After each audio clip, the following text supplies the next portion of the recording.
Perhatian.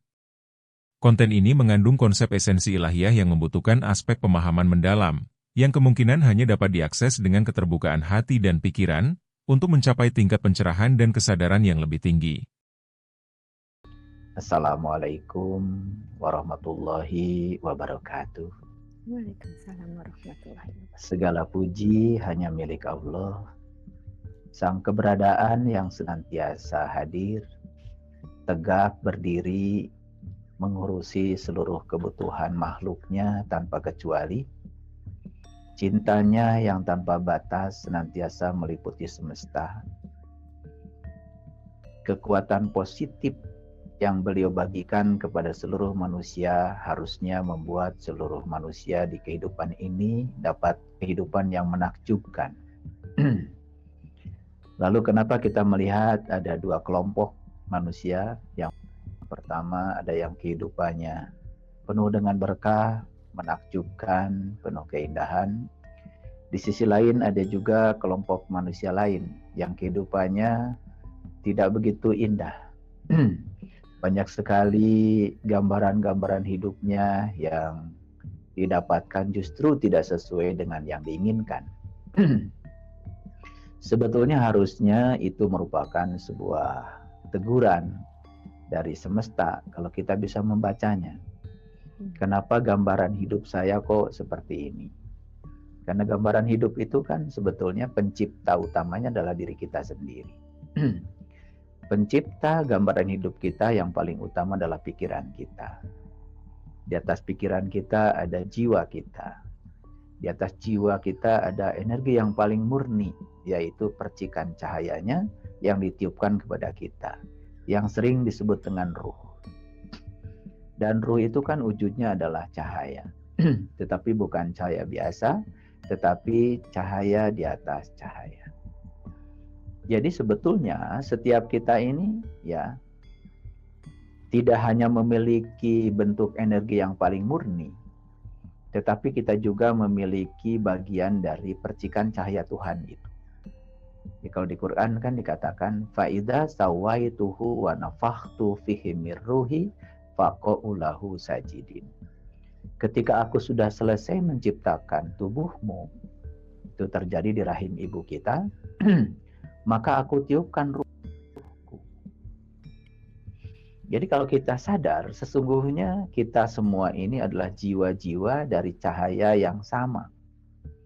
Cuman kita sedang bermain pada frekuensi yang unik ya, frekuensi kita masing-masing. Itulah yang membedakan ya satu dengan yang lainnya.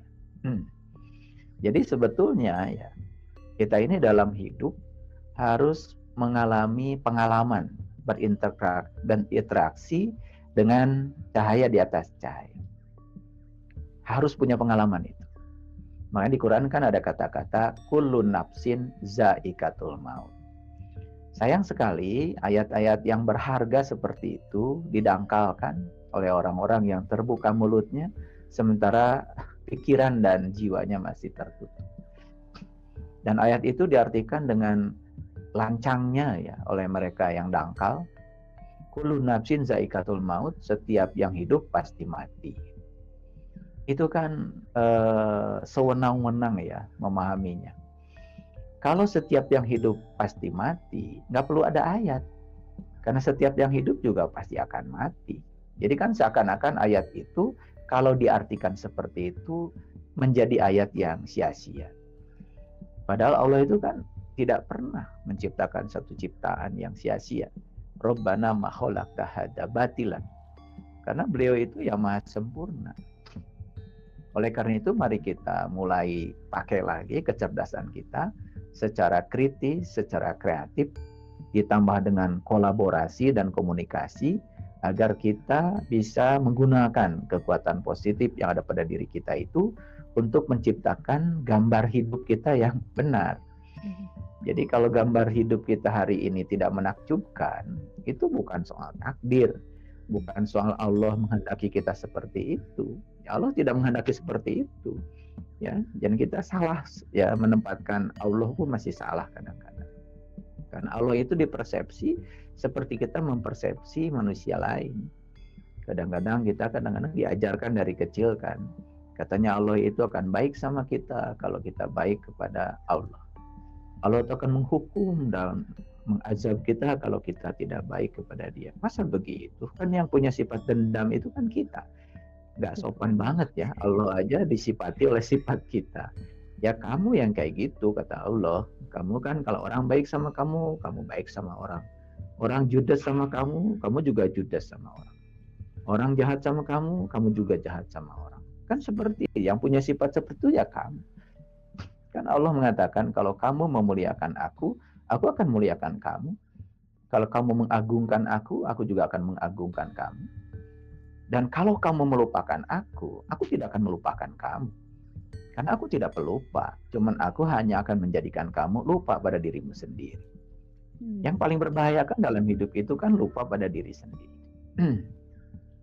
Jadi saya setuju sekali malam ini tidak usah dibatasi oleh judul, karena judul itu kan arogansi kita aja. Karena kita menyampaikan gagasan. Biarkan saja beliau yang menyampaikan gagasan pada kita. Kita nikmati saja ya. Oleh karena itu saya setuju kalau malam ini kita coba mengalir saja. Karena saya yakin yang paling tahu kebutuhan dari masing-masing kita saat ini adalah beliau yang meliputi diri kita masing-masing. Karena beliau kan meliputi diri kita masing-masing. Tangannya berada pada diri kita masing-masing. Kuasanya ada pada diri kita masing-masing. Bagaimana beliau yang maha kuasa tidak bisa menjangkau kita? Bagaimana beliau yang maha mengetahui tidak tahu kebutuhan kita? Oleh karena itu saya cuma berserah diri aja kepada Allah. Subhanaka la ilma lana illa ma 'allamtana innaka antal alimul hakim. Masuk engkau ya Allah. Sungguh aku nggak tahu apa-apa. Aku nggak bisa apa-apa, nggak punya apa-apa, bahkan aku bukan siapa-siapa. Hanya terserah Engkau saja. Aku mau dipakai apa untuk menjadi tanganmu yang mana, untuk menjadi peranmu yang mana, ya terserah. Ya, gitu. Nah, jadi kembali lagi kepada gambar hidup tadi itu, ya. Jadi seluruh manusia harusnya dapat memotret gambar hidup itu sebagai suatu pelajaran berharga untuk melihat ada apa dengan pikiran saya, ada apa dengan jiwa saya, ada apa dengan kemurnian diri saya. Karena sebenarnya gambaran hidup itu baik secara finansial maupun dari sisi kesejahteraan, mohon maaf ya, termasuk juga dari sisi kesehatan. Kan riset-riset modern tentang neuroscience sudah jelas membuktikan bahwa 50% orang ya kalau dia itu sakit-sakitan fisiknya itu berasal dari kontribusi jiwa yang tidak sehat. 25% berasal dari kontribusi pikiran yang tidak stabil. Ya, 15% kontribusi dari hubungan sosial yang tersendat, karena setiap orang, mohon maaf ya, yang belum menjadi cinta dalam hidupnya, belum menjadi sumber cinta dalam hidupnya, di mana jiwanya masih dalam kegelapan, masih terasing dari ruhnya, otomatis kan pikirannya bermasalah. Pikiran yang bermasalah otomatis ya akan mempengaruhi emosi. Karena emosi itu kan berhubungan dengan perasaan. Nah, perasaan itu kan sebetulnya aktifnya itu karena ada sinyal dari pikiran. Nah, ketika pikiran negatif, perasaan menjadi negatif. Ketika pikiran positif, perasaan menjadi positif. Sedangkan perasaan memiliki namanya rasa. Rasa itu energi ya, energi yang bergerak. Ketika energi itu terhenti, tersumbat, maka dia akan menjadi emosi. Nah, tetapi ketika sudah menjadi emosi, nggak usah khawatir ya, karena spektrum emosi dari yang paling rendah sampai yang paling tinggi sekalipun, itu sesungguhnya itu adalah menyampaikan pesan pembelajaran. Jadi di setiap spektrum emosi itu ada pesan pembelajaran.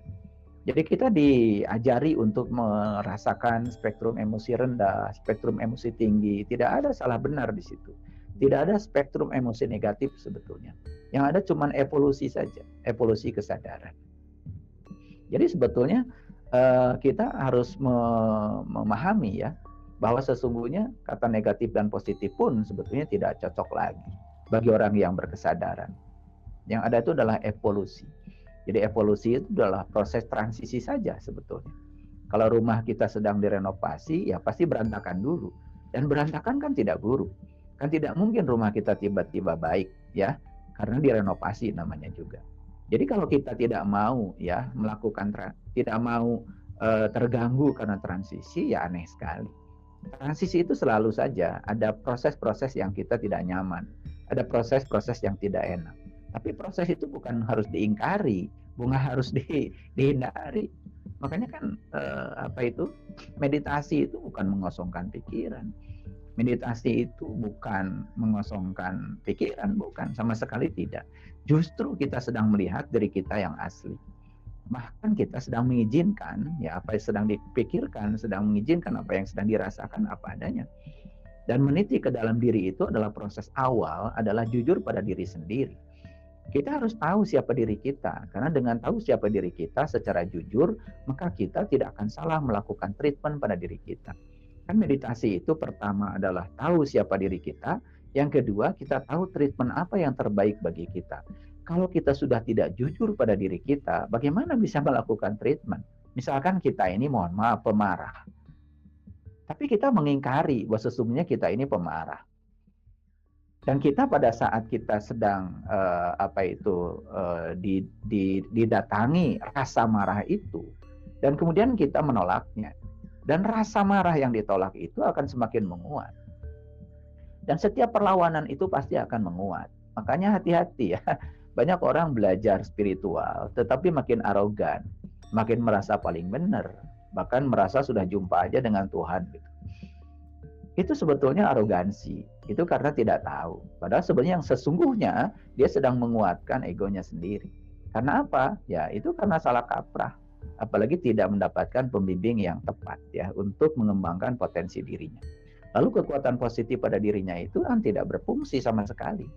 Hasilnya tadi gambaran hidup yang tidak seperti yang diinginkan. Kadang-kadang saya juga suka aneh ya lihat orang-orang itu menginginkan sesuatu, tetapi yang dibicarakan, yang dipikirkan selalu saja yang tidak dia suka. Iya, dia tidak suka ya bahwa jalan macet itu dia tidak suka. Tapi kalau ada kemacetan itu berapi-api bicara, tadi saya kejebak macet sekian jam. Jadi seakan-akan setiap orang terus bersimpati pada dia. Ya sudah, kalau udah macet ya udah aja. Makanya bagus ya. Banyak sekali ya, mohon maaf, di komunitas saya itu sekarang punya kebiasaan. Pokoknya saya kemana-mana selalu bawa CD ceramah saya. Yang sudah, apalagi yang sudah meniti ke dalam dirinya agak tinggi sedikit, sudah saya bekali. Ada Al-Baqarah, ada Al-Imran, ada Al-Maidah. Jadi satu surat tuh Al-Quran sudah saya kupas ya. Ada 25 episode, ada yang 30 episode. Ya udah dengerin itu kan. Tidak terasa. Jadi kan itu sebetulnya hanya soal bagaimana memanage energi. Karena energi itu netral adanya sebetulnya. Tidak ada energi negatif. Terserah kita mau memanage seperti apa. Kalau sore ini kita melihat kotoran sapi, ya sabar aja. Kan besok-besok kan mungkin udah jadi jeruk. Ya, dan jeruknya juga dimakan oleh kita. Kan yang kita makan itu kotoran sapi sebetulnya. Yang sudah diproses oleh alam. Itu kan hanya proses evolusi saja. Nah kalau kita sadar dengan itu kan sebenarnya kita tidak akan terjebak oleh salah benar. Disinilah sebetulnya ya ketenangan itu mulai lahir kalau kita sudah memiliki spektrum ya pemikiran yang semacam itu. Jadi para sahabat yang dirahmati Allah, luar biasa sebetulnya di dalam diri kita itu. Bayangkan ya, ketika tubuh kita sudah sempurna diciptakan Allah, kemudian Allah tuh meniupkan dirinya. Ya, Allah tuh meniupkan dirinya loh, bukan meniupkan kita, meniupkan dirinya, ya, meniupkan ruhku ke dalam diri kita, meniupkan bagian dari dirinya kepada kita. Aduh, luar biasa sebetulnya. Jadi harusnya kan semua menakjubkan ya hidup itu kalau sudah menemukan diri sejatinya. Jadi kenapa kita kok seperti ini? Karena kita selama ini menganggap ya pikiran kita sebagai diri kita. Lalu kita disesatkan oleh pikiran kita sendiri. Dan pikiran itu kan sering menipu ya. Kita sering mengatakan setan itu seakan-akan suatu entitas yang di luar diri kita. Padahal kan setan itu wujudnya adalah sesuatu yang membisiki pikiran kita. Yuwaswisu fi sudur ya, yang suka membisik. Membisik itu kan jelas, jaraknya tidak mungkin jauh. Membisik itu ya jaraknya dekat. Ya, dan membisik itu kan tidak terdengar, ya, tidak terdengar. Jadi kalau kita berniat, ya Allah, nanti malam saya mau bangun malam, saya mau meditasi, saya mau tahajud gitu. Begitu alarm sudah bunyi kan kemudian dicari tuh si HP-nya, berisik loh, langsung dimatikan. Lah yang mematikan itu siapa? Yang mematikan kan setan. Jadi kalau kita sampai hari ini belum pernah, ya itu yang mematikan tuh setan kan? Kan setan langsung memberikan bisikan. Kata setan tuh ngantuk kan gitu. Cuman gitu aja setan membisikannya, nggak pakai keras-keras, ngantuk. Cuman gitu aja kan, langsung masuk ke selimut lagi. Dan yang mematikan alarm itu kan sebetulnya setan. Jadi kalau hari ini kita belum pernah lihat setan, coba habis matikan alarm terus ngaca dulu, oh itu setan ternyata. Ya itu kan, itu kadang-kadang kita ini susah belajar agama itu karena semuanya goib ya. Allah goib, malaikat goib, setan goib, ya iblis goib, Fir'aun goib karena dulu, Musa goib, Ibrahim goib lah. Bagaimana kita bisa mendapatkan keimanan kalau semuanya goib? Sesuatu yang goib itu harus nyata dulu supaya bisa diyakini. Kan itu sebetulnya, ya. Ini ngobrolnya santai aja lah, nggak usah biar kata Bunda tadi tegang, biar nggak tegang ya. Santai aja nih, saya ngobrol ini bukan ceramah ya. Jadi kembali lagi dalam diri kita itu ada suatu potensi besar.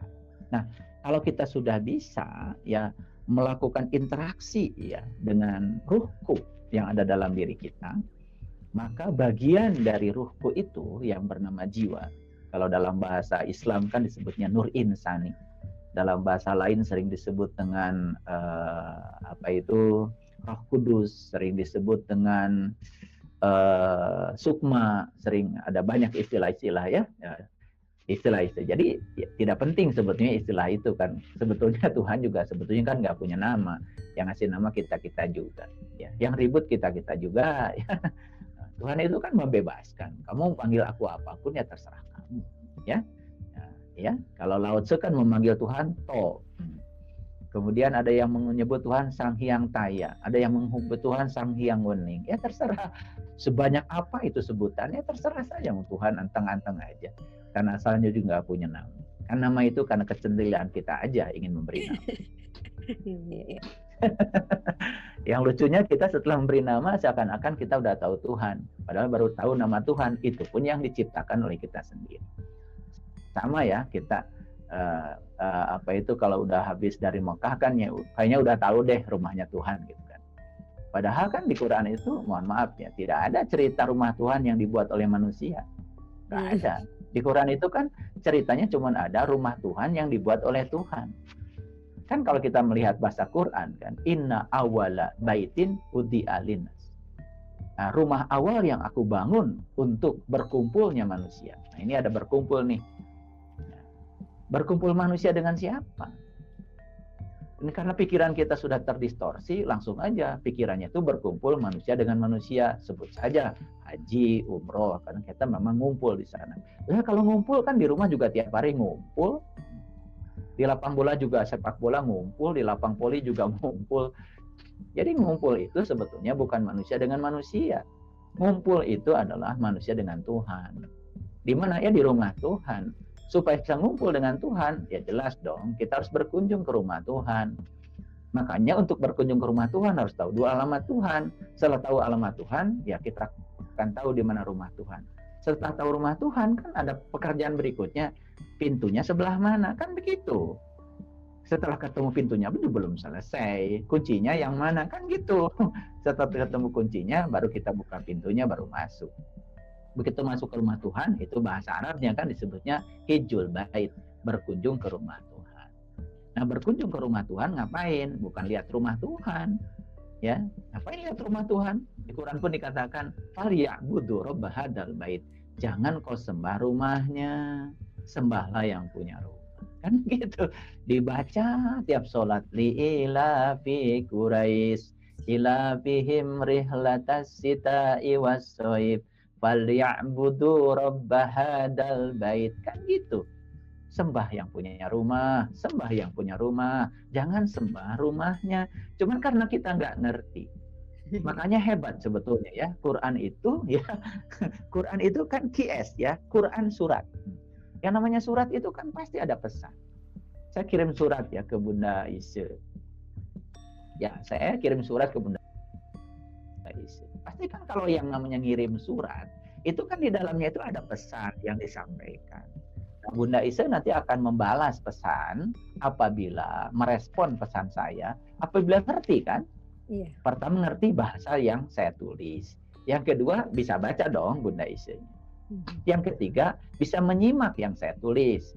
Yang keempat bisa menangkap maksud saya. Yang kelima baru bisa merespon. Nah, respon itu kemudian bisa jadi balasan buat saya. Kan begitu. Nah, ini ya, kita dapat surat dari Allah. Ini suratnya bukan dari orang biasa loh. Suratnya dari Allah. Coba, apa nggak bangga? Oh, kalau saya itu kalau udah pegang Quran, bangga banget gitu. Terima kasih ya Allah, engkau kirim surat buat aku. Itu surat cinta dari Allah, keren banget gitu. Makanya saya bacanya pelan-pelan, karena yang kirim surat kan Allah. Pasti pesannya keren deh.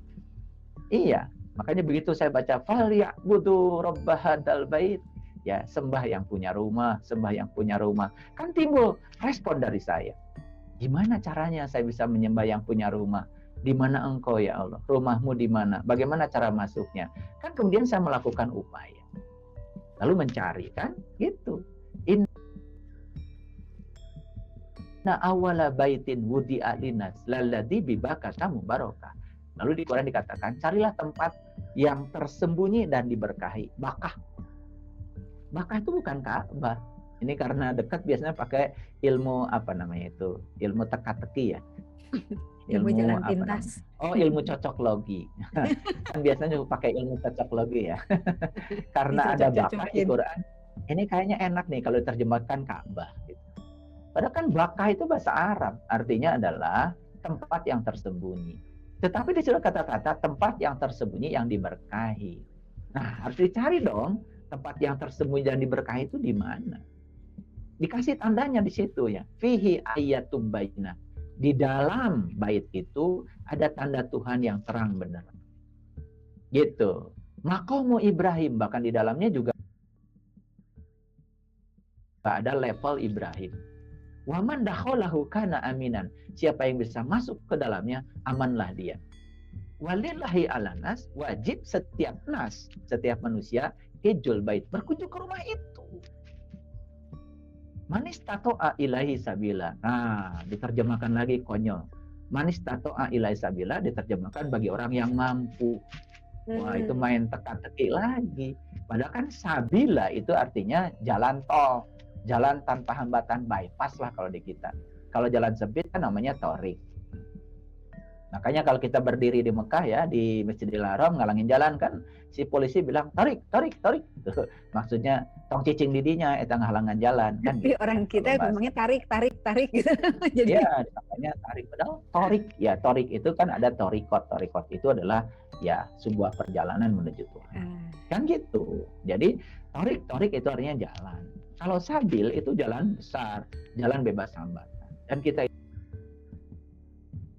itu menuju Allah, jangan lewat jalan kecil, biar cepat.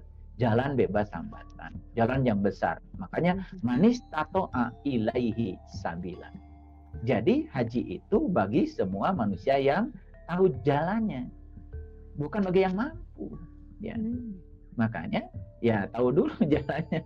Kan kalau haji yang syar'i, mohon maaf, tidak perlu tahu jalan kan. Pokoknya dari rumah naik bis, tahu-tahu udah di Cengkareng. Dari Cengkareng ya digiring ya, naik pesawat. Tahu-tahu di pesawat. Ya udah tidur aja 9 jam, tahu-tahu di Jeddah kok. Nggak perlu tahu jalan. Yang tahu jalan cukup pilot aja. Kan begitu. Jadi yang kalau haji yang itu nggak perlu tahu jalan. Tapi haji yang meniti ke dalam diri ini ya, berkunjung ke Baitullah yang sejati untuk menemui dia, sang pemilik sejati kita, ya jelas dong harus tahu jalannya. Bahkan jalannya harus bebas hambatan, namanya sabil. Nah, bebas hambatan berarti siapa sih yang suka membuat hambatan itu? Yang suka membuat hambatan ya diri palsu kita, ya diri palsu kita. Merasa diri paling bisa, merasa diri paling hebat. Bahkan ya perjalanan spiritual pun seakan-akan bisa diatur-atur oleh kita. Sehingga banyak sekali yang terjebak ya dalam perjalanan spiritualnya, kemudian dengan ekspektasi yang dia bangun. Apa yang terjadi ketika terlalu banyak harapan, kan yang akan muncul adalah kekecewaan. Dan anehnya kita itu kan suka aneh ya. Kita sakit hati nyalahkan orang. Kenapa sih kamu sakit hati? Karena orang itu nyakitin saya. Padahal yang nyakitin dia itu kan harapan dia pada orang itu, Iya. bukan orangnya. Coba kalau dia tidak punya harapan pada orang itu, karena dia berharap orang itu memujinya, orang itu menyayanginya. Begitu orang itu tidak memenuhi ekspektasi dia, maka dia sakit hati. Tapi yang disalahkan orang lain, padahal kan yang salah harapan dia. Coba nggak usah berharap, ya kan? Sudah, terima saja setiap orang apa adanya, kan gitu ya. Apapun yang dilakukan dia, ya yakini saja. Kalau di belakang dia itu kan ada jiwa-jiwa yang sama, kan gitu ya, yang sedang melakukan tugas masing-masing di keunikan frekuensinya sendiri. Ya sudah ya. Jadi ketika dia nyakitin kita, kan sebenarnya dia juga nyakitin dirinya sendiri. Dan kita tidak akan sakit hati kalau kita memahami mekanisme yang semacam itu. Jadi hidup itu menakjubkan kalau kita tahu rahasia-rahasia yang kecil-kecil seperti ini ya. Cuman ya karena kita mohon maaf mungkin terlalu sibuk baca kitab ya, Wandai Wajuj, jadi kadang-kadang tidak ada kesempatan untuk berpikir. Nah, jadi itu. Nah, para sahabatku yang dirahmati oleh Allah. Jadi untuk apa sih kita ini harus memasuki keheningan? Untuk apa sih kita harus memperoleh ketenangan? Satu, sebenarnya tujuannya itu supaya kita mendapatkan kecerdasan. Karena inti kecerdasan itu adalah kebijaksanaan. Gitu ya, inti dari kecerdasan adalah kebijaksanaan. Makanya kebijaksanaan itu bukanlah bentukan intelektualitas. Tapi kebijaksanaan itu sebetulnya adalah ya proses yang didapat ketika kita ya berani mengizinkan untuk ya memahami diri kita sendiri. Makanya meditasi itu kan sebenarnya bukan mengosongkan pikiran, justru biarkan saya pikiran itu cekcok sendiri. Tapi kita jadi pengamat karena diri kita bukanlah pikiran itu. Ketika kita mengamati cekcoknya pikiran kita, ternyata suatu saat energi yang menumpang dalam pikiran itu kan bisa lenyap. Seperti kita nonton film. Nah, kalau kita sudah bisa melenyapkan itu, energi-energi yang menumpang itu namanya kita sudah mampu ya mengubah energi. Itu yang disebut dengan kemampuan berkesadaran. Nah, ketika kita sudah mengubah energi itu, apa yang terjadi? Kita akan melampaui pikiran. Saat melampaui pikiran, disitulah memasuki yang namanya kesadaran. Kan gitu ya. Sederhana sebetulnya, sederhana. Asal mau aja lah, asal mau. Kalau ada niat, lautan itu bisa diseberangi loh. Tapi kalau nggak ada niat, melangkah satu langkah pun mungkin nggak jadi-jadi. Ini kan persoalan niat, persoalan tekad. Persoalan tekad saja sebetulnya. Gitu ya. Nah, jadi orang bijaksana itu terkadang ya tidak mau lagi berdebat. Bahkan lebih suka mengasihkan diri ya. Tapi saat dia mengasihkan diri, sebetulnya bukan dia takut dengan keadaan. Cuman ya cara cerdas yang dilakukan oleh dia untuk menghargai dan menghormati orang-orang yang belum siap mengembangkan diri. Jadi kalau kita bertemu dengan orang yang frekuensi rendah, bukan negatif, karena orang yang seperti itu juga kita butuhkan ya. Kita butuh mereka-mereka itu untuk partner kita ya. Nah, tidak usah dilayani ya. Kita mengasingkan diri dari mereka. Sebenarnya bukan berarti kita takut dari mereka, cuman menghargai ya dan menghormati mereka-mereka yang belum siap untuk berkembang. Makanya kan menyampaikan ilmu itu berat sebetulnya, apalagi ilmu-ilmu yang inti ya, ilmu untuk meniti ke dalam diri. Karena ya menyampaikan ilmu kepada yang tidak butuh itu suatu kezaliman. Dan menahan ilmu dari yang butuh juga suatu kezaliman. Jadi tidak berat, makanya tidak mudah ya berkomunikasi di ruang virtual. Karena kan saya tidak bisa melihat gambar masing-masing setiap wajah. Tapi kalau nyampe di rumah saya sih dari lihat wajahnya 1 detik pun udah kebaca kan, ya. 1000 tahun di mana, 1000 tahun yang akan datang ada di mana udah kebaca ya, udah kebaca. Karena setiap tubuh manusia itu kan mengekspresikan apa yang tertahan ya di dalam pikiran dan perasaannya, itu tidak bisa dibohongi ya. Apalagi kalau kita sudah terbiasa melatih diri untuk bisa menajamkan ya sensor yang diberikan Tuhan pada diri kita yang bernama rasa. Dan rasa itu adalah sensor yang sangat luar biasa. Karena rasa itu kan energi. Jadi para sahabatku yang dirahmati oleh Allah ya. Jadi tujuan utama dari belajar meniti ke dalam diri itu sebetulnya adalah supaya kita ini sadar bahwa sebetulnya aslinya kita ini adalah makhluk cahaya. Supaya kita sadar bahwa aslinya kita kan makhluk spiritual. Nah, kita ini kan kebalik. Jadi seakan-akan kita itu yang memandang diri kita itu makhluk bumi yang sedang mencari spiritual. Padahal aslinya kita tuh makhluk langit, makhluk spiritual yang sedang dikaryakan di bumi. Makanya karena dikaryakan di bumi kan kita dikasih tubuh. Nah, ketika dikasih tubuh kan tidak sembarangan Allah tuh ngasih tubuh sama kita. Itu di Quran surat Ali Imran itu, Ali Imran ya, ayat yang ke-6. Itu ada kata-kata begini dari Allah. Walladzi yusawwirukum fil arham kaifa yasha. Dialah Allah ya, arsitek yang maha agung yang telah menciptakan tubuh di rahim ibumu sebagaimana yang Dia rencanakan. Nah, ini kalau terjemahan dari saya begitu ya, karena itu bahasa Arabnya memang begitu ya. Tapi kalau terjemahan yang dibaca oleh para sahabat saya juga nggak tahu ya terjemahan siapa. Kadang-kadang juga nggak jelas terjemahannya ya. Jadi saya ulangi lagi, Dialah Tuhan sang arsitek agung, Al-Musawwir. Jadi Al-Musawwir itu arsitek agung sebetulnya. Ya, yang telah menciptakan tubuhmu di rahim ibumu sebagaimana yang Dia kehendaki. Jadi sang arsitek ini kan menciptakan tubuh, kan tidak mungkin diciptakan tubuh suka-suka aja. Nggak mungkin. Karena dalam sebuah hadis kursi beliau mengatakan, kuntu kanzan mahfian wa ahbabtu an urifa fa khalaqtu khalqan. Aku adalah suatu perbenaran yang tersembunyi. Aku ingin agar aku dikenali. Maka aku ciptakan tubuhmu fa khalaqtu khalqan. Dari situ kita mendapatkan gambaran, oh berarti Tuhan itu ya menyembunyikan diri di dalam rumahnya yang bernama tubuh. Dan tubuh ini adalah jalan, tubuh ini adalah kendaraan untuk bisa menyaksikan yang tersembunyi sehingga bisa kelihatan dengan terang, benderang, dan jelas. Kan begitu? Nah sekarang pertanyaannya, gimana sih cara menggunakan tubuh supaya kita bisa menyaksikan diri sejati kita? Disitulah diutus para nabi, para rasul, kan begitu. Ya untuk mengajarkan cara meniti ke dalam diri. Karena tubuh ini dari ujung rambut sampai ujung kaki, aduh subhanallah. Aduh kalau tahu. Itu semua itu adalah memiliki kunci-kunci untuk meniti ke dalam diri. Dan kalau kita sudah menemukan kuncinya, luar biasa. Ya, kecerdasan mulai muncul, kebijaksanaan mulai muncul. Maka kita tidak mungkin ya mengambil pilihan-pilihan yang konyol dalam hidup.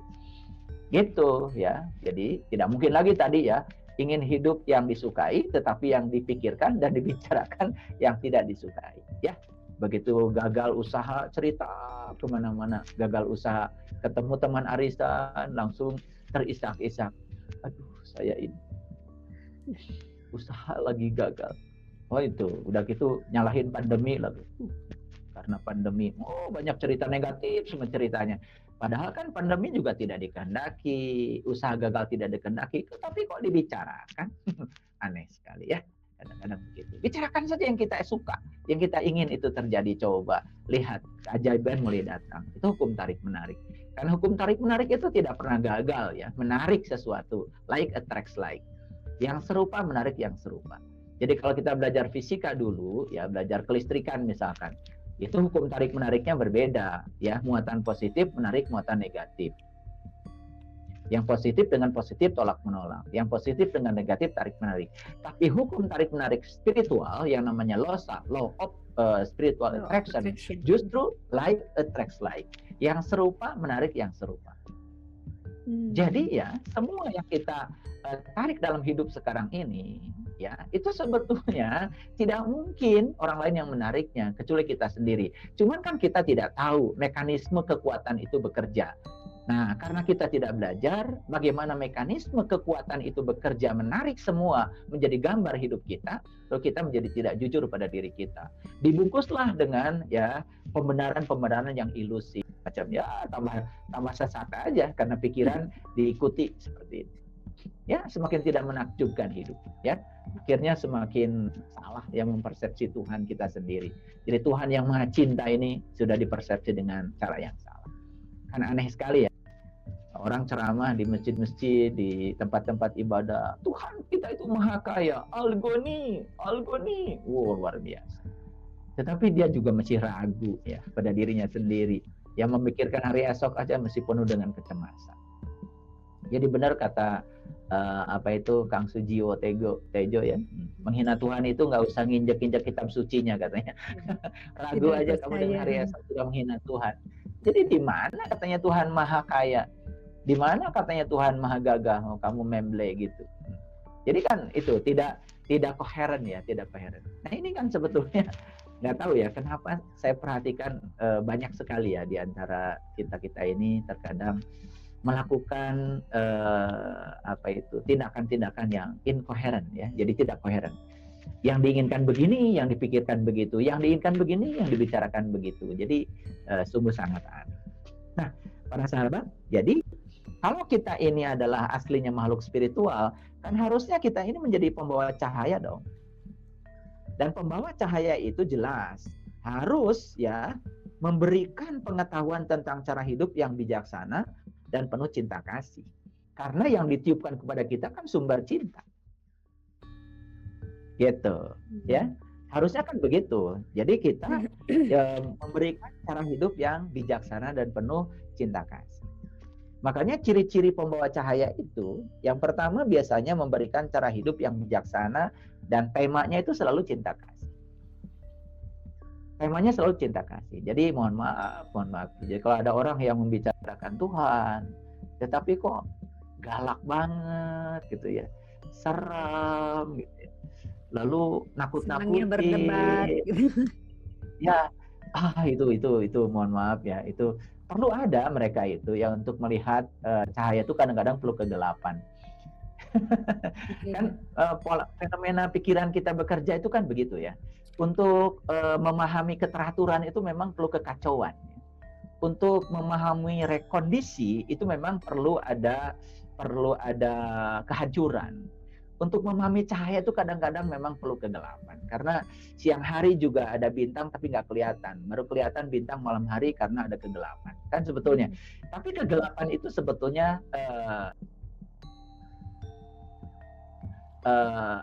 jalan sebetulnya ya untuk menuju cahaya. Kehancuran itu jalan untuk menuju keteraturan, ya kan? Kekacauan itu jalan menuju keteraturan. Kehancuran itu jalan menuju rekonstruksi kan sebetulnya. Jadi bagi orang yang sudah sampai di kesadaran itu, tidak ada bagi dia itu negatif dan positif. Yang ada cuma proses evolusi saja. Evolusi ya. Hari ini daun kering, ya. Besok menjadi humus, diserap oleh akar. Berikutnya bulan depan sudah jadi pucuk yang baru. Indah banget. Dia sadar sebetulnya pucuk yang baru itu adalah evolusi dari daun kering yang jatuh. Jadi kalau dia lihat semua proses itu, di mana salah benar adanya? Nggak ada.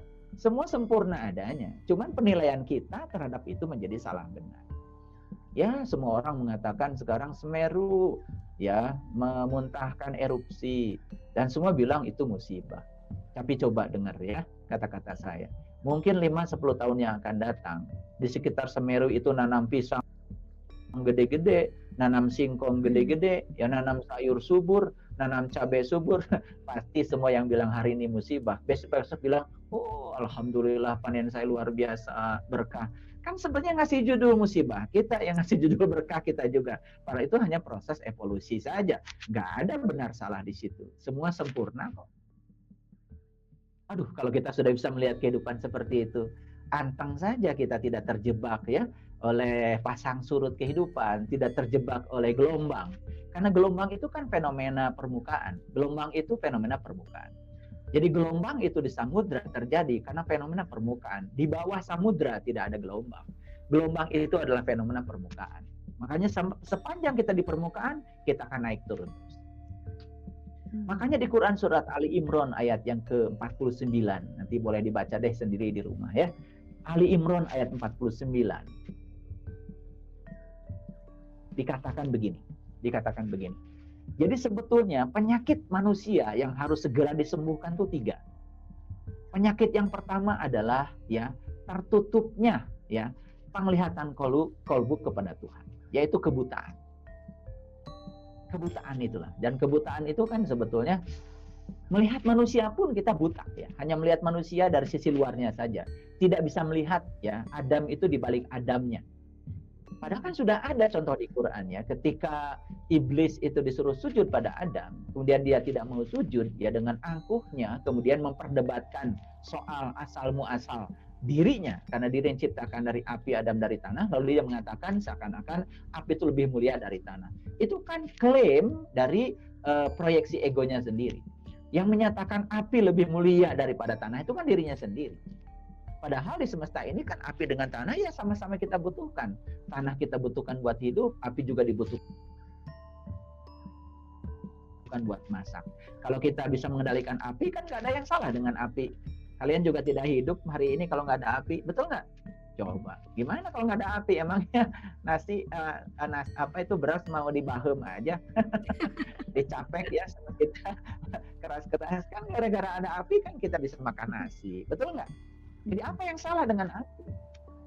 Kan itu sebetulnya adalah klaim karena kedangkalan. Itulah ya, mohon maaf yang makanya kan siapa sih iblis itu? Ya iblis itu yang suka mengklaim diri sebagai siapa dengan kedangkalannya. Gitu.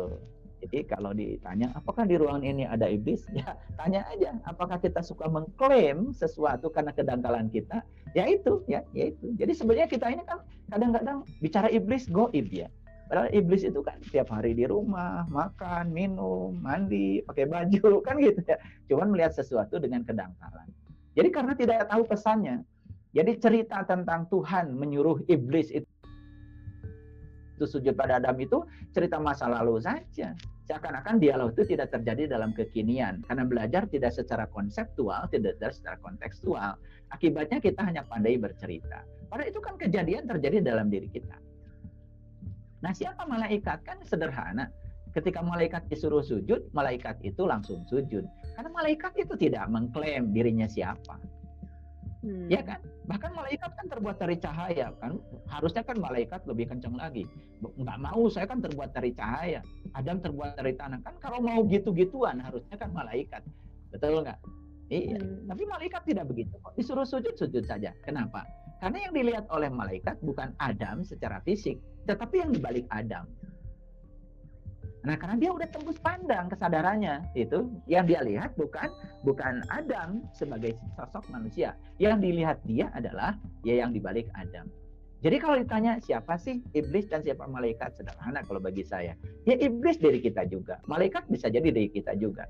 Saat kita tembus pandang sehingga kita melihat hakikat Tuhan di balik semua peristiwa, itulah sesungguhnya kita mewarisi sifat malaikat.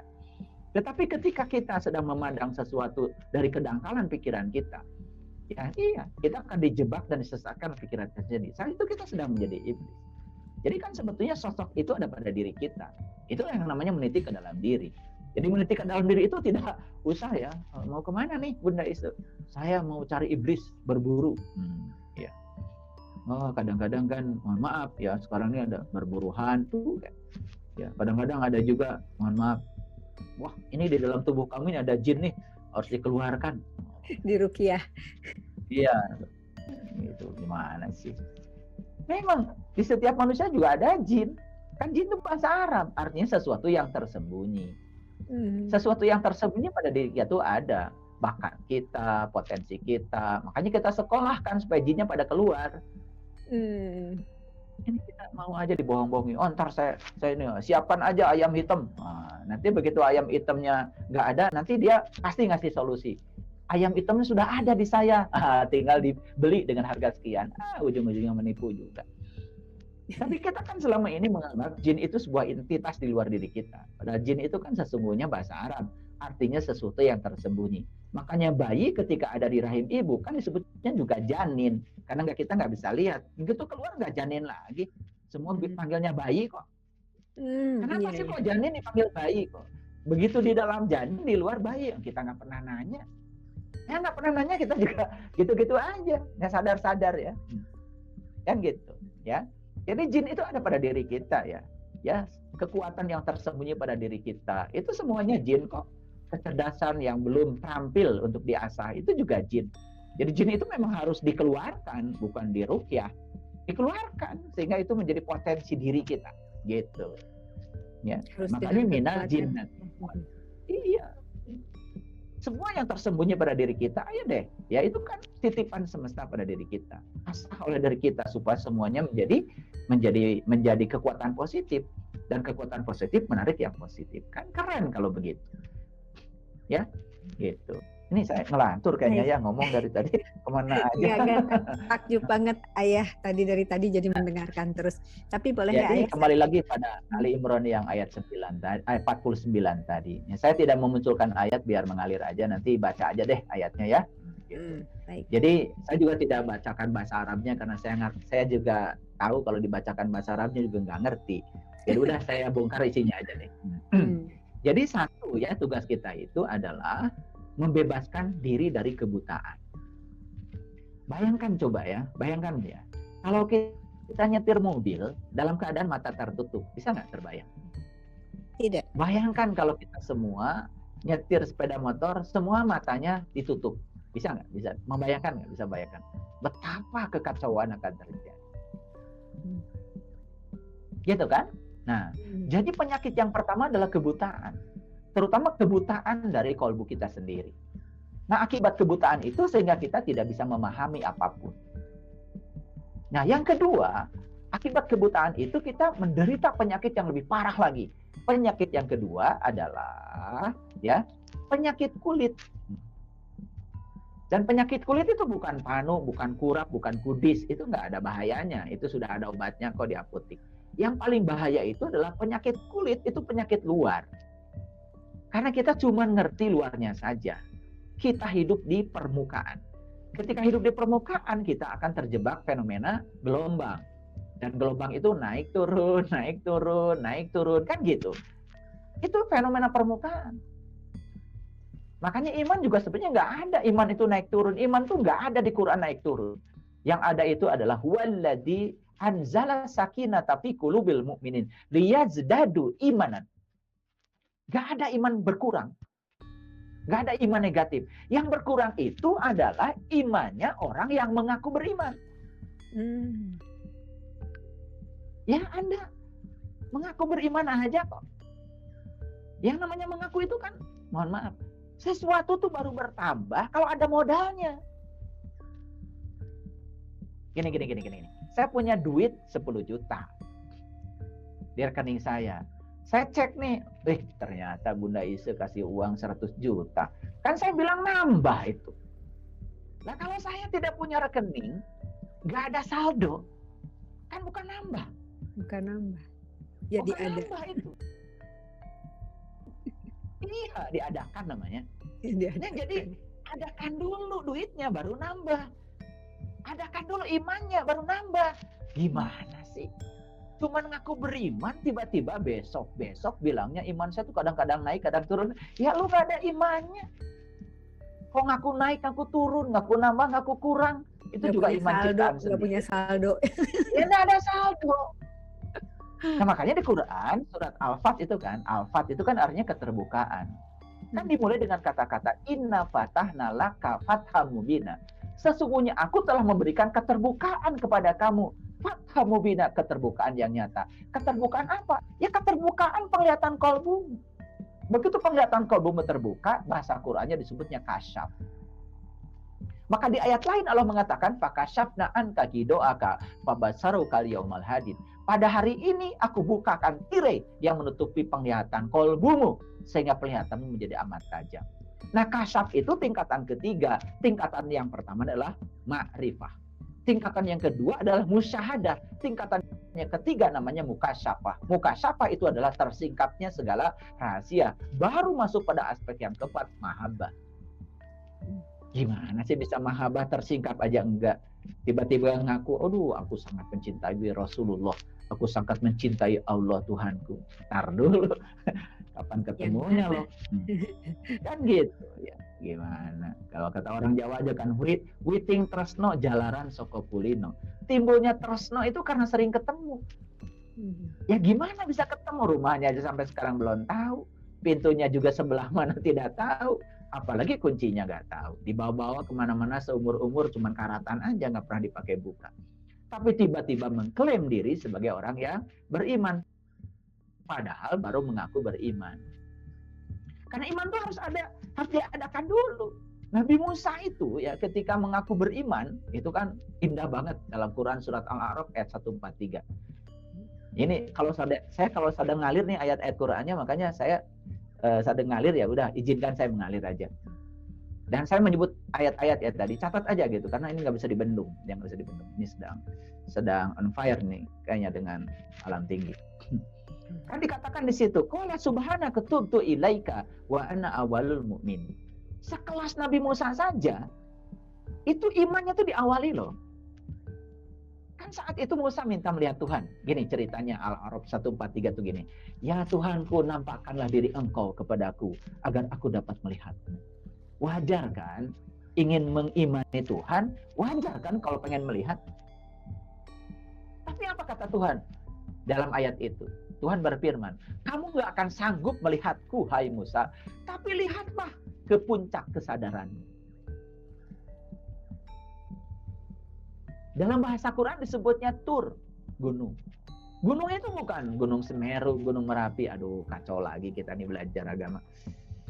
Aduh, makanya harus tahu. Gunung di Quran itu selalu simbol tentang kesadaran. Maka Nabi Muhammad bertemu Tuhan bukan di langit ketujuh, di Sidratil Muntaha, di puncak kesadaran. Walaqad ra'ahu nazlatan ukhra inda Sidratil Muntaha. Jadi beliau itu bertemu Tuhan itu di puncak kesadarannya, di Sidratil Muntaha, bukan di suatu tempat, karena Tuhan tidak terjebak oleh konsep ruang dan waktu.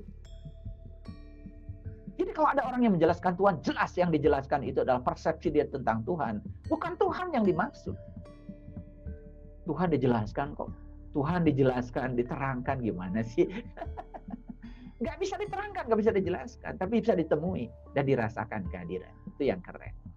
Makanya hati-hati jangan terjebak oleh kata-kata, apalagi bahasa. Ya. Nah, makanya di ayat selanjutnya apa? Di ayat selanjutnya tadi, kamu nggak akan sanggup melihatku, hai Musa, tapi lihatlah ke kesadaran. Begitu Musa melihat kesadaran tertingginya, apa kata ayat di ayat itu? Falamma tajalla rabbuhu lil jabal. Dan saat itu Tuhan bertajali kepada Musa. Begitu Tuhan bertajali kepada Musa, apa yang terjadi? Gunungnya hancur luluh dan Musanya jatuh pingsan. Itu bahasa simbolik. Gunung hancur luluh maksudnya apa? Kesadaran Musa itu hancur. Beliau mengalami fanabillah. Menceronglah istilahnya, menceronglah. Hanya memelang ke situ saja. Kalau di bahasa Quran surat An-Najm itu, kamu tidak akan bisa berpaling dari apa yang kamu lihat. Kamu tidak akan bisa berpaling dari apa yang kamu lihat. Wah, sudah, cuma hangat-hangat air mata saja. Sampai Musa pun jatuh pingsan. Pingsan yang dimaksud itu bukan bahasa negatif. Tetapi Musa tidak sadar dengan apa yang di dunia ini. Mengalami mati saat jeronding urip. Fanabillah. La ilaha illallah dialami di situ. La ilaha illa huwa dialami di situ. La ilaha illa anta dialami di situ. Sampai la ilaha illa ana. Dari la ilaha illallah melebur menjadi la ilaha illa huwa, melebur menjadi la ilaha illa anta, melebur menjadi la ilaha illa ana. Itulah puncaknya tauhid. Makanya di dalam Quran dikatakan, innani anallah la ilaha illa ana fa'budni. Kamu tidak akan bisa sholat sebelum kamu mengalami la ilaha illa ana. Makanya sholat bukan persembahan lagi, tapi sholat adalah waslat, penyatuan, manunggal. Disitulah yang disebut dengan experience of being, bersatu dengan keberadaan. Bukan being lagi, tapi experience of being. Bukan Tuhan lagi, tetapi ketuhanan. Bukan manusia lagi, tapi kemanusiaan. Makanya keren tuh leluhur kita bikin Pancasila. Tidak Tuhan yang Maha Esa, tapi ketuhanan yang Maha Esa. Karena Tuhan tidak perlu diesakan oleh kita. Yang dibutuhkan adalah mengesa dengan Tuhan. Mengesa dengan Tuhan, bahasanya adalah ketuhanan. Experience of being.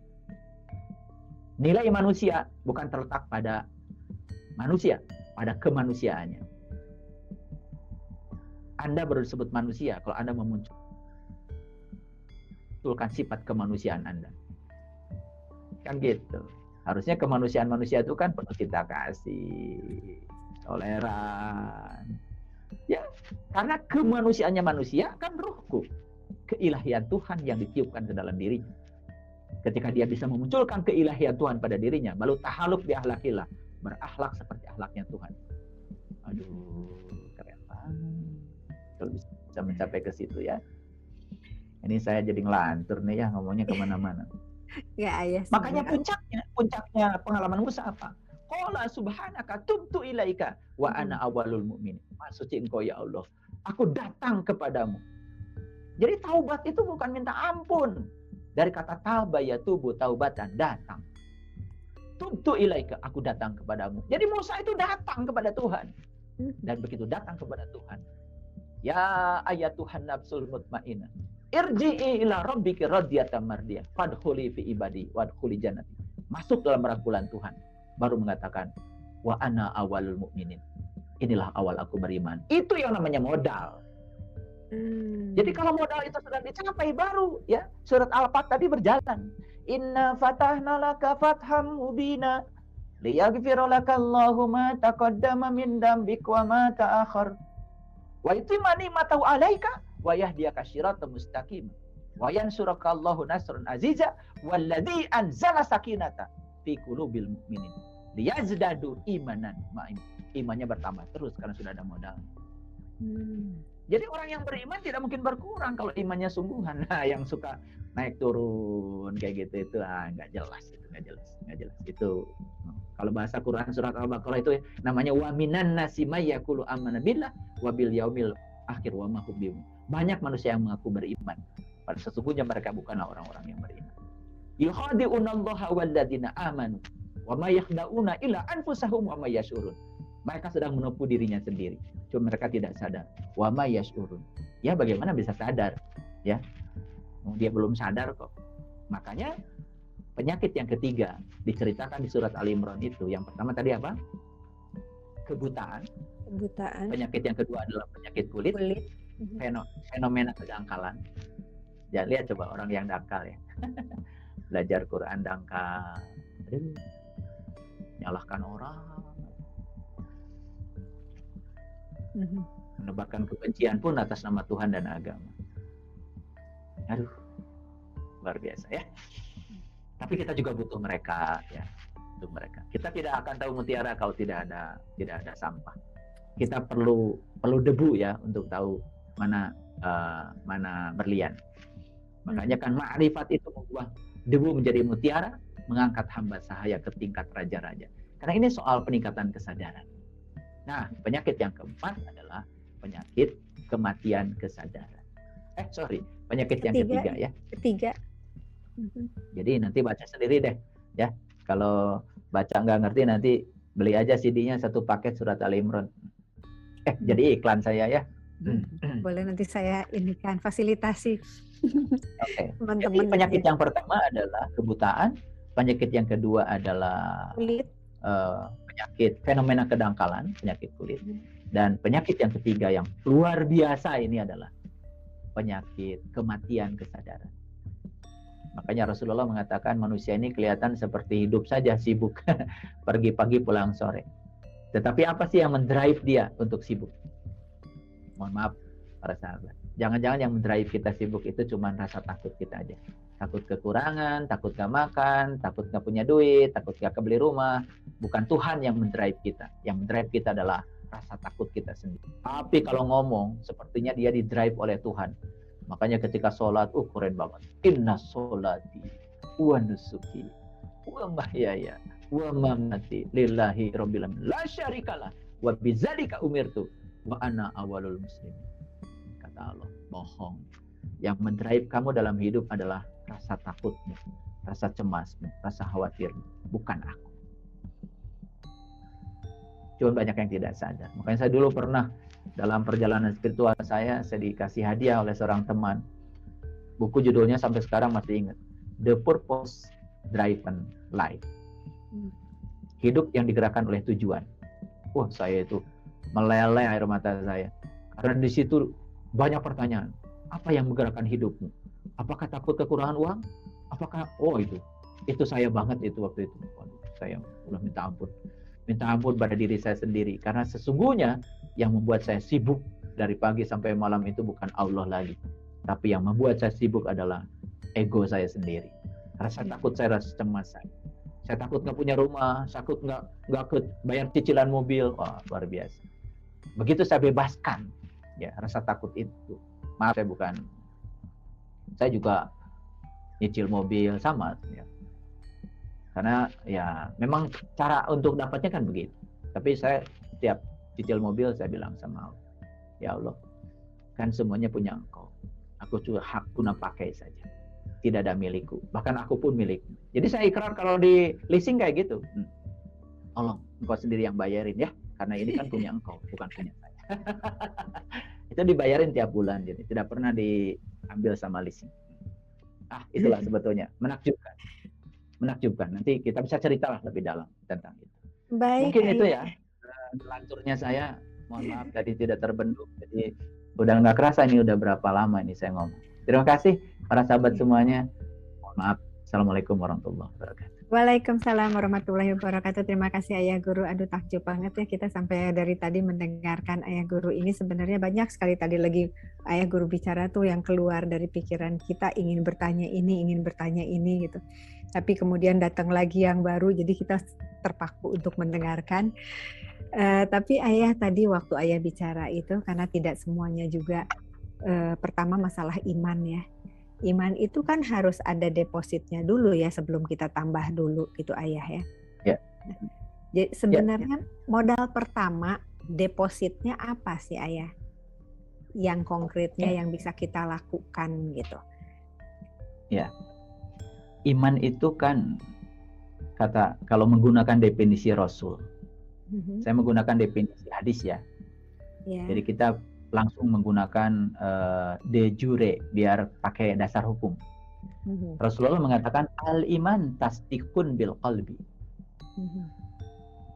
Iman itu pembenaran oleh qalbu. Wa ikrarun bil lisan wal amalun bil arkan. Baru ya, ketika qalbu sudah membenarkan, baru berikutnya adalah lisan kita akan mengikuti apa yang dibenarkan oleh qalbu. Baru perbuatan kita akan mengikuti lisan kita. Sehingga terjadi keselarasan antara qalbu, lisan, dan perbuatan. Nah, pertanyaannya sekarang, gimana sih membenarkan itu, tasdik itu, membenarkan itu gimana? Ya itu dia. Jadi sebetulnya kan iman ini soal pengalaman. Bukan soal percaya. Percaya saja, itu kan perlu ada pembuktian. Saya kadang-kadang suka heran ya, orang mengatakan, oh kita nggak bisa memandang itu dengan akal, harus dengan iman. Gitu. Nah itu dia. Konyol banget ngomong. Ya, justru diberi akal itu supaya kita iman. Akal itu adalah pendorong supaya kita bisa iman. Sekarang gini deh, apakah para sahabat bisa percaya kalau isi gelas ini kopi? Cuman karena Saiful yang ngomong udah percaya aja. Percaya. Yang ngomong Saiful Karim katanya nggak percaya. Kan baru percaya kalau datang ke sini. Atau saya perlihatkan isinya. Jadi jangan percaya kalau belum membuktikan. Jangan percaya kalau belum mengalami. Jangan percaya kalau belum mengalami sendiri. Umatnya Nabi Musa disuruh iman sama Allah Tuhannya Musa. Jadi Musa bilang begini, kalian pada iman ya sama Tuhan gue. Kira-kira gitulah kalau bahasa Betawinya. Itu di Quran Surat Al-Baqarah itu ayat 55. Langsung tuh umatnya Nabi Musa bilang begini, hai Musa, bagaimana aku bisa iman sama Allah Tuhanmu? Kalau yang mengalami cuma kamu. Kalau yang melihat cuma kamu. Tolong dong, saya juga pengen lihat. Kan gitu kira-kira. Itu dialog sangat terbuka di Surat Al-Baqarah. Karena harusnya kita terbuka. Wa id qultum ya Musa la nu'mina laka hatta naroha jahratan fa akhadathum sa'iqah wa antum tanzurun tsumma ba'asnakum min ba'di mautikum la'allakum tashkurun. Begitu dia itu minta melihat Tuhan, kemudian dia itu dibangkitkan dari ketidaksadarannya. Tsumma ba'asnakum min ba'di mautikum. Dia bangkit dari kematian kesadarannya. La'allakum tashkurun. Saat itu juga tersungkur karena menjadi orang-orang yang terbuka. Jadi syukur itu bukan, ini mohon maaf ya, syukur itu sering diartikan kan kalau kita hajatan syukur, kamu banyak syukur. Iya, syukuran. kadang-kadang nggak ngerti. Padahal syukur itu kebalikan dari kufur. Kalau kufur itu tertutup, syukur itu terbuka. Jadi saat itu Nabi Musa mengalami keterbukaan yang sangat nyata kepada Tuhan. Nah, jadi pertanyaannya gimana sih supaya kita punya deposit? Ayo, meniti ke dalam diri. Kan Tuhan udah kasih alamat. Aku bersamamu lebih dekat daripadamu, daripada urat nadi lehermu. Aku sudah menunggu kehadiranmu. Ayo deh datang padaku. Berkunjung ke rumahku. Aku rindu ingin temui oleh kamu. Itu saja. Karena ketika pengalaman spiritual itu kita alami, baru kolbu itu bisa tasdik, baru bisa membenarkan.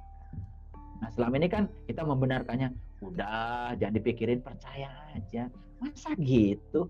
Itu yang disebut dengan iman-imanan. Jadi tidak ada sebenarnya fase iman yang semacam itu. Iman itu diawali dengan proses pembuktian. Saya bisa tunjukkan secara hukum ya di dalam Al-Quran. Nabi Musa juga kan mengalami dulu untuk mengawali awalnya iman. Nah, baru fase berikutnya ada proses untuk meningkatkan. Dia zedadu tadi. Sehingga depositnya itu terus. Ya, saldonya naik terus. Harusnya kan begitu. Dan nanti ya diselaraskan dengan kehidupan. Karena kehidupan ini kan sebetulnya menitipkan berbagai macam pembelajaran. Aduh, luar biasa. Jadi kalau kita sudah punya modal itu, wah keren. Baik Ayah Guru. Nah, ini ada kaitannya berarti dengan yang waktu itu Ayah Guru sampaikan bahwa kita kan sering berbicara bahwa aku tidak tahu bahwa aku tidak tahu ya Ayah. Jadi itu makanya kita sulit untuk menemukan jati diri kita gitu kan. Nah, untuk menjadi aku tahu kalau aku tidak tahu, untuk nyampe ke situ aja Ayah, apa yang harus kita lakukan? Biar kita juga nanti mungkin di episode selanjutnya kita akan lanjutkan ke meniti ke dalam diri untuk kita sampai menemukan sejatinya diri kita gitu loh Ayah. Nah, sekarang step-step awalnya apa dulu nih Ayah yang harus kita lakukan? Makanya kan tadi saya bilang, step awal. Seperti kata Anthony DeMello. Ya. Ketika kamu tahu kalau kamu itu sulit berubah, itu saja sudah awal perubahan. Ketika kalau kamu sulit berubah, pahami, jangan dilawan. Oh, ini diriku yang sebenarnya. Ternyata aku itu sulit berubah. Itu sudah awal perubahan. Karena orang itu baru akan memulai proses perubahan kalau tahu titik awalnya dia. Jadi jujur pada diri sendiri itu yang akan mengantarkan kita untuk tahu bahwa kita tidak tahu. Hati-hati ya. Kita ini mohon maaf terjebak oleh fenomena kedangkalan tadi. Contoh sederhana. Apakah air itu AIR? Bukan kan? Itu kan tulisan air. Apakah air itu ini? Air yang saya sebutkan? Bukan kan? Itu kan sebutan air. Mana air? Tuh yang bening di gelas saya. H2O. Itu loh barangnya. Apakah dulu dia punya nama? Orang nggak punya nama awalnya. Dulu tidak ada air, tidak ada water, tidak ada air, tidak ada banyu. Nggak ada, nggak ada cair. Nggak ada. Yang ada barang itu.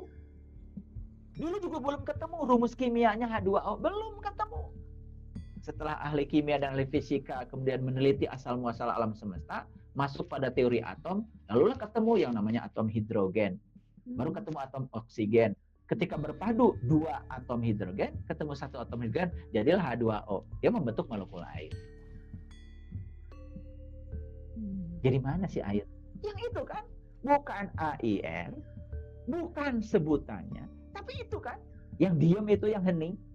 Dan kalau kita haus, kita masukkan ke mulut kita, kemudian haus kita hilang. Dan kita tidak bisa menghilangkan haus dengan tulisan air. Tidak bisa menghilangkan haus dengan sebutan air. Coba para sahabat haus kemudian ambil tasbih, wiridan aja. Air. Makin haus dong.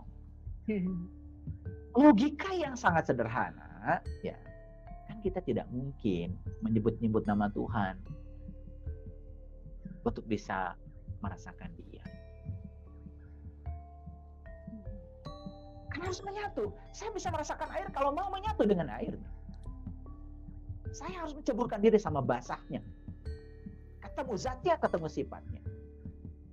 Begitu saya ditanya oleh Bunda Isu, gimana ayah guru rasanya air? Saya bingung ditanya. Paling jawaban saya, pokoknya gitu deh. Harus merasakan dulu. Kalau saya ditanya, gimana sih merasakan kehadiran Tuhan? Masa saya harus jawab? Rasakan saja oleh kamu sendiri. Begitu kamu merasakan sendiri, tasdikun bil qalbi, mendapati pengalaman yang sama seperti yang saya rasa, yang bisa menggambarkannya. Paling juga, pokoknya gitu deh. Makanya orang yang sudah sampai di situ, ketika ditanya, paling juga, ya pokoknya gitu deh. Kalau bercakap-cakap, oh rasanya begini rasanya. Nah, kalau rasa sudah mulai dijelaskan kan menjadi aneh. Iya betul. Masa saya disuruh ngasih kuliah rasa garam? Tolong Pak Saiful, nanti kuliah sore jelaskan rasanya garam. 10 tahun saya masih kuliah, kalian tidak akan bisa merasakan garam. Baru menjadi pintar ngomong, oh ternyata menurut Pak Saiful rasanya garam itu begini. Kalian sedang apa? Sedang ditipu oleh saya.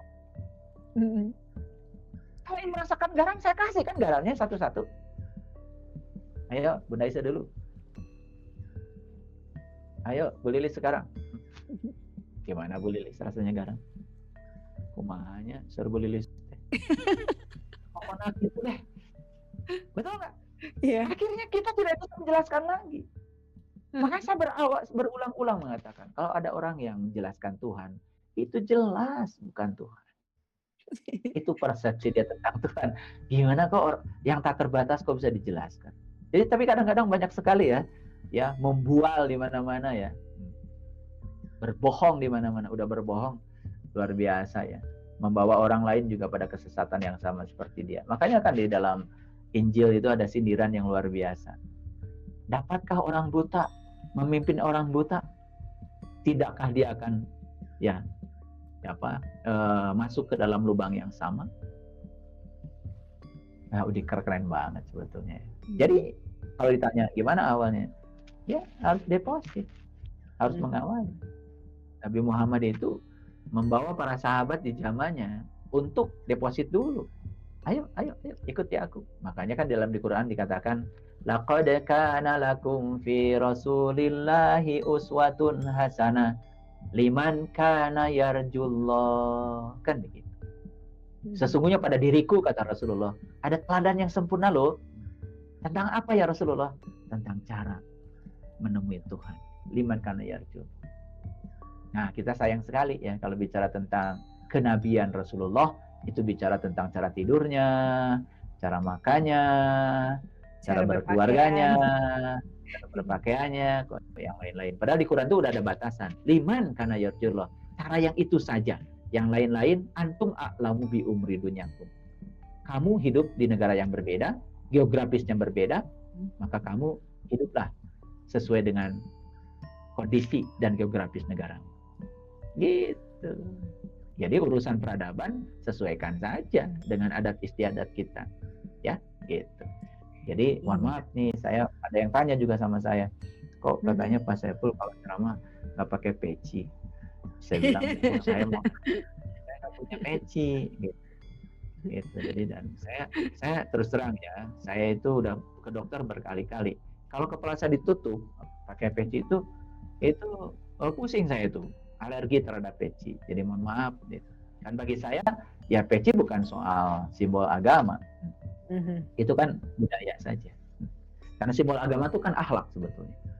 Iya, betul. Jadi lebih bagus kita berpakaian aja seperti biasa dan berakhlak dengan akhlaknya Tuhan. Itu yang paling bagus. Oke. Ayah sangat luar biasa, tapi karena mengingat waktu ini sudah pukul 21.03. Tapi satu dulu Ayah, saya mau minta sama Ayah. Jadi nanti untuk pertemuan ke depannya ya, dilanjutkan lagi ya Ayah. Ini karena kan belum tuntas, ini baru ngebuka ya Ayah. Jadi saya rasa teman-teman di sini juga pasti menanti-nanti lagi sambungannya dari sekarang, karena sekarang kan masih banyak yang bertanya. Tapi ada baiknya kita endapkan dulu apa yang Ayah Guru sampaikan pada malam ini, karena pasti masih banyak yang merasa belum ini ayah, belum saya juga dulu gitu, soalnya ketemu sama ayah guru pertama kali saya juga banyak ngehangnya gitu ayah. Tapi nanti insya Allah ayah guru tahu sendirilah, saya udah banyak ngehangnya sekali gitu. Oh pas sekarang saya menyaksikan, oh ini yang dimaksud, oh ini yang dimaksud. Tapi betul ayah, setelah saya merasakan, walaupun mungkin belum sebanyak ayah merasakannya, tapi kebahagiaan itu benar-benar ya kita bisa membuktikan datang dengan sendiri gitu. Betul. Tidak usah kita cari, yang itu yang paling saya rasakan gitu. Apalagi dengan perbedaan, apalagi dengan ekspektasi, itu betul-betul sudah tidak ada, yang ada ya here and now. Lakukan I do my best gitu, I did my best. Saya pokoknya lakukan yang terbaik untuk sekarang dan hari ini dan sekarang dan di sini sekarang gitu kan. Dulu saya nggak ngerti ayah itu apa. Terus gimana ya kita untuk masa depan kita gitu. Itu gimana masa depan saya gitu. Terus gimana dengan anak-anak, itu dulu sering sekali ayah yang saya ini kan. Nah sekarang ternyata begitu ayah guru menyampaikan itu, kemelekatan itu harus kita tinggalkan, asal punya keberanian ya insya Allah itu akan lebih lapang. Dan itu yang saya rasakan gitu kan. Jadi betul ayah, jadi kalau pagi-pagi saya senam dulu sambil joget-joget kata ayah, soalnya kalau nanti yang nggak bisa joget, nggak bisa melangkahkan kakinya gitu. Itu benar-benar, saya udah ngetes diri saya sendiri. Jadi benar, setelah itu saya happy sekali gitu. Jadi ternyata ayah beragama itu, belajar mengenal Allah itu sangat bahagia banget ya ayah ya. Sangat luar biasa sekali, penuh sukacita gitu. Itu yang dulu saya belajar based on fear, benar-benar dengan rasa takut dan penekanan yang selalu kalau gini dosa, kalau gini salah gitu. Kalau sekarang saya udah melepaskan hal itu, tapi bukan berarti saya tidak peduli, tapi sekarang saya tidak apa-apa gitu. mau melepaskan apapun gitu. Nah itu ayah. Oke baiklah ayah, sebelum kita selesaikan malam ini, tapi seperti biasa saya mohon dari ayah untuk menyampaikan final statement-nya dari rangkaian yang ayah sudah sampaikan, apa yang harus kita petik dari malam ini ayah. Terima kasih ayah, silahkan. Baik. Tujuan hidup itu adanya di masa depan. Dan masa depan itu tidak ada.